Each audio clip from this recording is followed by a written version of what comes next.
መጥፎ ነገር እያደረጉ ያየው እንዴት ነው ከተወሰነ ሰዓት በላይ እዛ ጋር ቁጭ ብዬ ላያቸው የምችለው? ከተወሰነ ደቂቃ በኋላ ያ ኔጌቲቭ ቫይብ ወደ እኔ እንደሚገባብኝ ስለማላቅ ነው። የኔን አይምሮ እንደሚያቆሽሽብኝ ስለማላቅ ነው። ዛሬ ልጆቻችን እንኳን ያውቃሉ እኮ ጥንቅቅ አድርገው ያውቃሉ። ማየት የሚፈልጉትን ነገር ያውቃሉ፣ ማየት የማይፈልጉትን ነገር ያውቃሉ። እኛ ትልልቆቹ ምን ሆነን ነው? ይሄም በጥያቄ ምልክት ነው የምዘጋው፣ በትልቅ ጥያቄ ምልክት።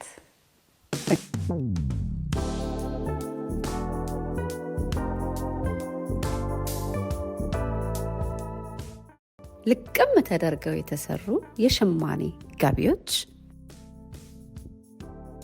በላብራቶሪ ቴስት ጥራታቸው የተመሰከረላቸው ፈርስት ግሬድ ኦርጋኒክ ሺያ በተር እንዲሁም ካስተር ኦይል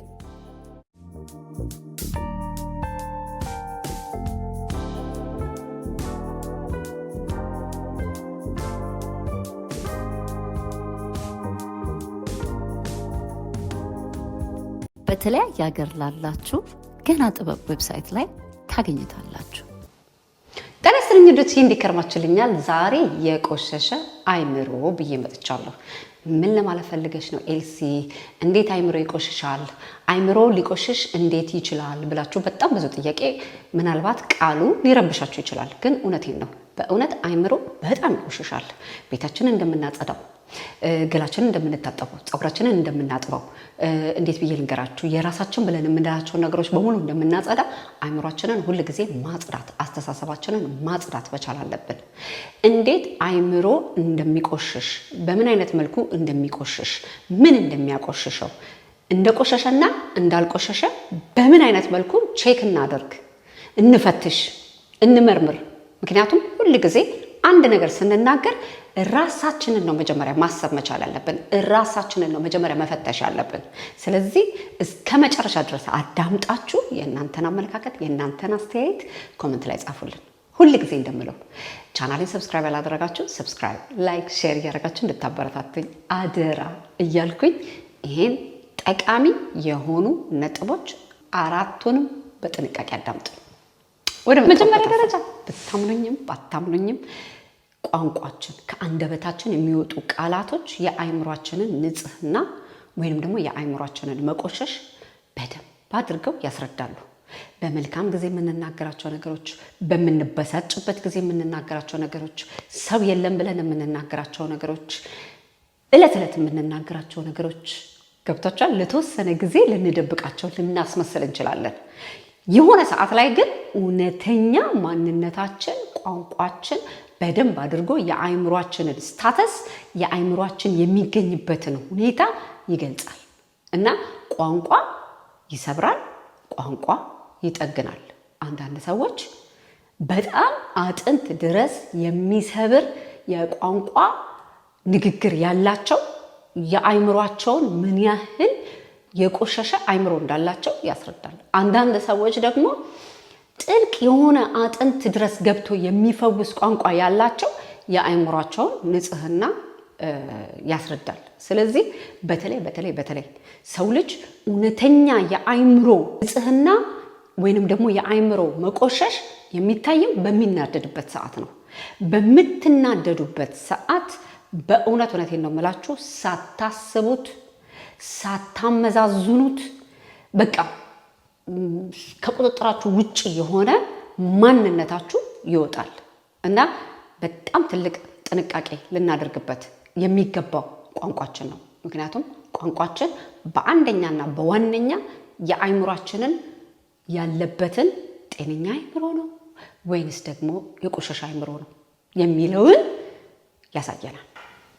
በሁለተኛ ደረጃ ውሏችን፣ በፈለጋችሁት እንከራከር። ውሏችን ምን ማለት ነው? ምን ስናደርግ ነው የምንውለው? በምን አይነት መልኩ ነው ጊዜያችንን የምናጠፋው? ማጆሪቲው ገብቷችኋል። ኦፍ ኮርስ የተለያየ ሶሻል ላይፍ መቼም የተለያየ ቦታ ላይ እንድንገኝ ያስገድደናል አይደል? ለስራም ይሁን ለጉርብትናም ይሁን ለጓደኝነትም ይሁን ለዝምድናም ለተለያዩ ነገሮች የተለያዩ ቦታ ላይ እንድንገኝ ያደርገናል። እዛ ቦታ ላይ ቻል አድርገን ብስማማም ባለስማማም መገኘት ስላለብኝ እዛ ቦታ ላይ ልገኝ እችላለሁ። የዕለት ዕለት ውሎዬ ግን ሊሆን አይችልም። የኔን የአይምሮ ስታተስ የሚገልጸው የዕለት ዕለት ውሎዬ ነው። ዕለት ዕለት የት ነው ጊዜያችንን የምንሰዋው? በምን አይነት መልኩ ነው ጊዜያችንን የምንሰዋው? ውሏችን የአይምሯችንን ንጽህና ወይንም ደግሞ የአይምሯችንን መቆሸሽ ጥንቅቅ አድርጎ ያስረዳናል። ከማን ጋር እንደሆንክ ንገረኝና ማንነትህን ልንገርህ ይላል ያገሬ ሰው። ስለዚህ ከማን ጋር ነው የምንውለው? እለት እለት። በምን አይነት ሁኔታ ነው የምንውለው? እለት እለት። በምን አይነት ጊዜ ነው ጊዜያችንን የምናጠፋው? እለት እለት። ስለዚህ የእለት እለት የምናሳልፈው ውሏችን የአይምሯችንን ስታተስ የአይምሯችንን ንጽህና ይገልጽልናል። በተለይ ብዙዎቻችን ራሳችንን ለማሳደግ ብለን የተለያዩ ኮርስ በመውሰድ ራሳችንን ቢዚ በማድረግ በቃ ከሚጠቅመን ሰዎች ጋር በመዋል እነዛን ሰዎች ለማግኘት በመጣር እንዲሁም ደግሞ የተለያዩ በቃ እኛን ሊያሳድገን ልንደርስበት የምንፈልግበት ቦታ ላይ ሊያደርሱን የሚችሉ ቦታ ላይ ጊዜያችንን መሰዋት ማለት ምን ያህል አይምሯችንን እንደምንጠነቀቅለት፣ ምን ያህል ራሳችንን እንደምናከብር፣ ምን ያህል አይምሯችን ንጹህ እንደሆነ ያስረዳናል። በዛን ልክ የምንፈልገው ሌላ የምንውልበት ሌላ። ስለዚህ አይምሯችን መጀመሪያ ያልገባው ኮንፊውዝድ የሆነ ነገር አለ ማለት ነው። ያ የአይምሯችንን ስታተስ ድብን አድርጎ ይገልጽልናል። እንደው በዚህ አጋጣሚ የእናንተን አመለካከት የእናንተን ኮንፈርሜሽን በዚህ ጉዳይ ላይ እፈልገዋለሁ። በጣም ውሎ ያንድን ሰው ማንነት ይገልጻል። የዕለት ዕለት ውሎ ነው ያልኩት። ለአንድ አፍታ የምትሄዱበትን ለተወሰነ ሰዓት በሳምንት የምታገኙትን ወይንም ደግሞ በአጋጣሚ የምታዘወትሯቸውን ሰዎች እያልኩ በሶስተኛ ደረጃ እያልኩ ዛሬ ሳይንቲስት ሆንሽ እንዳትሉኝ፣ አስተሳሰባችን የአንዳንድ ሰው አስተሳሰብ ግርም ይለኛል። እንደው ፈልጋችሁ የምታማክሯቸው ሰዎች የሏችሁ? እኔ 1 2 3 4 ሰዎች አሉኝ ፈልጌ የማማክራቸው ሰዎች አስተሳሰባቸው ግርም የሚለኝ፣ ወይኔ ታድለው እንዴት አይነት ንጹህ አይምሮ ነው ያላቸው ብዬ ምሳሳላቸው ሰዎች አሉ። በዛው ልክ ደግሞ አስተሳሰባቸውን የምፈራቸው እንደ ጦር የምፈራቸው ሰዎች አሉ። በቃ በሩቁ የምንይዛቸው ገብቷቸዋል። ምክንያቱም አስተሳሰባቸው የሆነ በቃ እንዴት ብዬ ልንገራችሁ ከኛ አስተሳሰብ ጋር ማች ማያረግ ያኮ የሚገልጸው የአይምሮን ንጹህ መሆንና የአይምሮን መቆሸሽ ነው። ስለዚህ አስተሳሰብ የአይምሮን ስታተስ በደንብ አድርጎ ይገልጻል። አስተሳሰባችን የሚታየው ከአፋችን ከምናወጣው ቋንቋ፣ ከውሏችን፣ ከተግባራችን አንድ ሰው ምክር መጥቶ የሆነ ነገር እንትን ሲል የሌላ አስተሳሰብ የምናስተላልፍ ሰዎች አለን። አንዳንድ ሰዎች ደግሞ ባላየበት መልኩ አይተን ያንን ሰው ጥግንግንግንግን አድርገን በቃ አስተካክለን ጉልበት ሰጥተን ፈውሰን የምንልክ ሰዎች አለን። እና አስተሳሰብ የአይምሮን ንጽህና በጣም ይገልጻል። አስተሳሰባችንን መፈተሽ አለብን።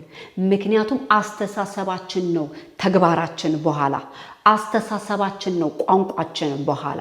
አስተሳሰባችን አንዳንዴ ተንኮል ሲደረግ እያየን ደስ የሚለን ከሆነ አስተሳሰባችን የሆነ ችግር አለበት። የሆነ የቆሸሸ ፓርትማ አለ መጸዳት ያለበት። የሆነ ተከፋፍቶ ጸዳ ተደርጎ መዘጋት ያለበት ፓርት አለ።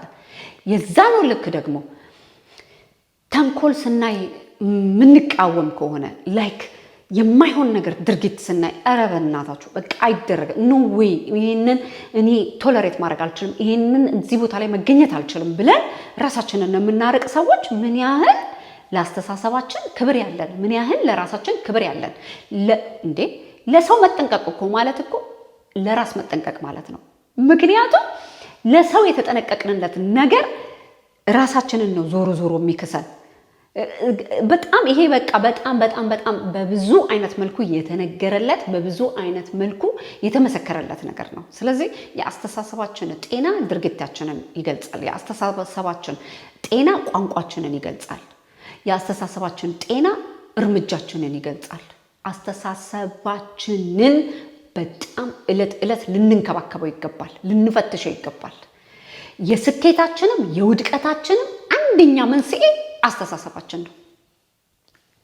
እንወራረድ በዚህ ጉዳይ ላይ እንደው የራሳችሁን ተሞክሮ ኮመንት ላይ ጻፉልን። በእውነት ነው የምላችሁ፣ በድፍረት ነው የምናገረው። አስተሳሰብ ዛሬ በጣም ትልቅ ጉዳት በህይወታችን ላይ እያደረሰልን ነው። ለምን አንመረምርም? ንፋስ በሄደበት ነው የምንነፍሰው። እንዴት ብዬ ልከራችሁ? በቃ ሰው ብሎ ሲያጨበጭብ ሳይገባን እኮ ነው የምናጨበጭበው፣ ሳይገባን። ስለዚህ አስተሳሰባችንን ገብቶኛል ወይ አልገባኝም ወይ ከኔ ማንነት ጋር ይሄዳል ወይ ሪሊ ይሄ ነገር ግን መልካም ነገር ነው ወይስ ሰው ስላደረገው ነው የማደርገው ብለን መፈተሽ መቻል አለብን። በጣም ብዙ ነገር መባል ይችላል፣ ግን በአራተኛና በመጨረሻ በጣም ብዙ ጊዜ አስተውሉ የምናያቸው ነገሮች ሶሻል ሚዲያ ላይ ሊሆን ይችላል፣ በዕለት ዕለት ኑሯችን ሊሆን ይችላል፣ እንደ ፕሮግራም የምንከታተለው የምናየው ነገር የአእምሯችንን አልጎሪትም ያበላሻል። በእውነት ይነብላችሁ ሳናስበው የምናያቸው ነገሮች የኛን የአእምሮ ስታተስ ይገልጻሉ። እንዴት ብዬ ልንገራችሁ? አንዳንድ ሰዎች እኔ በጣም በቃ በዚህ ሰዓት በጣም ብዙ ጊዜ አቮይድ የማደርገው ነገር ምን እንደሆነ ታውቃላችሁ? ዜና ማዳመጥ አልችልም። ሞተ፣ ተቀነጠሰ፣ ተገለበጠ፣ እሳት ነደደ፣ በቃ ጦርነት ፈንድቶ ከዛ በኋላ ሲበታተኑ ከዛ በቃ ወድቆባቸው በስመ አብ ወወልድ ወመንፈስ ቅዱስ። በተለይ ጧት ተነስታችሁ እንዲህ አይነት ዜና ቲቪ ከፍታችሁ ማየት እንዴት አድርጋችሁ ነው ቀናችሁን በጭንቀት የምትጀምሩት? ጌታ ሆይ ሰው ካልጋ ወርዶ ሰላም አውለኝ፣ የተባረከ የተቀደሰ ቀን አድርግልኝ ብሎ ቡናውን ጠጥቶ ገብቷችኋል። ልጅ ያለው ከልጆቹ ጋር፣ ቤተሰብ ያለው ከቤተሰቡ ጋር ምናችሁ ሰላም አውለኝ ተብሎ ከዛ በኋላ ሰላም ፍለጋ ስትወጡ ሰላም መንገዳችሁ ላይ ታገኛላችሁ። የምታዩት ነገር ሁሉ ሰላም ይሆንላችኋል።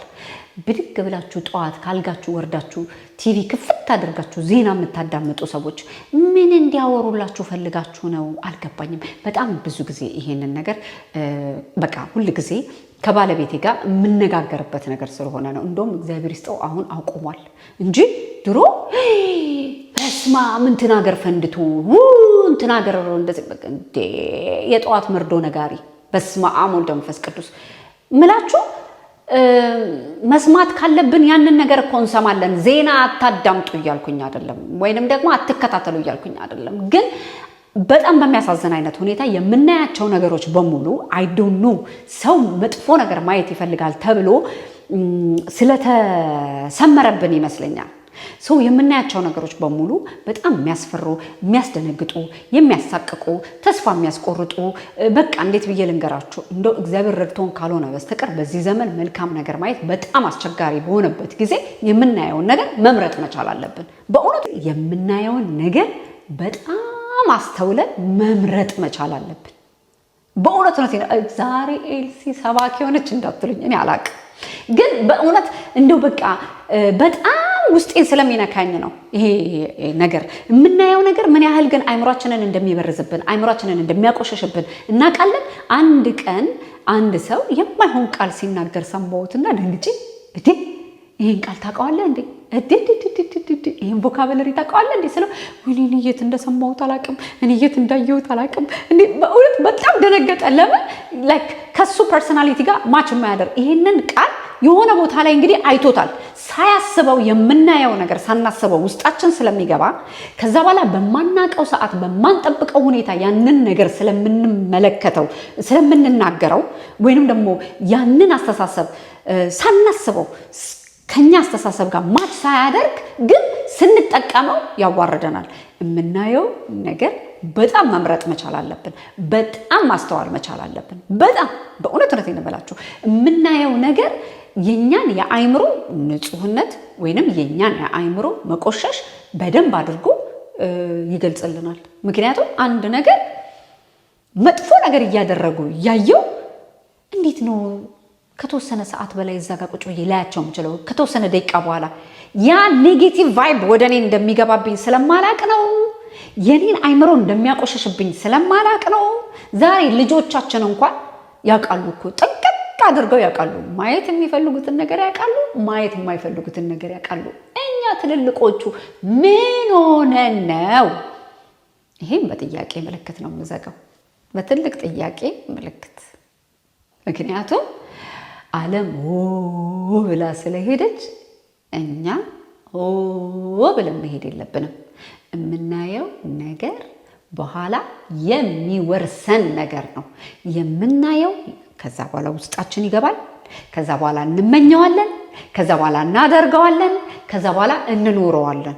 ስለዚህ አንድ ነገር ስናየው ወዲያው ነው ኖ ይሄ ለኔ አይሆንም፣ ይሄ እኔ በህይወቴ እንዲሆንብኝ የምፈልገው ነገር አይደለም፣ ለሰውም ሲደረግ ማየት አልፈልግም፣ ለራሴም አልፈልግም ብለን አቮይድ ማድረግ ያለብን ራሳችንን። ስለዚህ የምናየውን ነገር ኃላፊነት ወስደን መምረጥ የራሳችን ጉዳይ ነው። ምን ትላላችሁ? የእናንተን አመለካከት የእናንተን አስተያየት ኮሜንት ላይ ጻፉልን። በዚህ አጋጣሚ ቻናሌን ሰብስክራይብ ያላደረጋችሁ ሰብስክራይብ፣ ላይክ፣ ሼር እያደረጋችሁ እንድታበረታቱን አደራ እያልኩኝ በሚቀጥለው ኢትዮ ኤልሲ ላይፍ ስታይል ላይ ጠቃሚ በሆኑ እያዝናኑ በሚያስተምሩ በተለያዩ ቪዲዮዎች እስከምንገናኝ ድረስ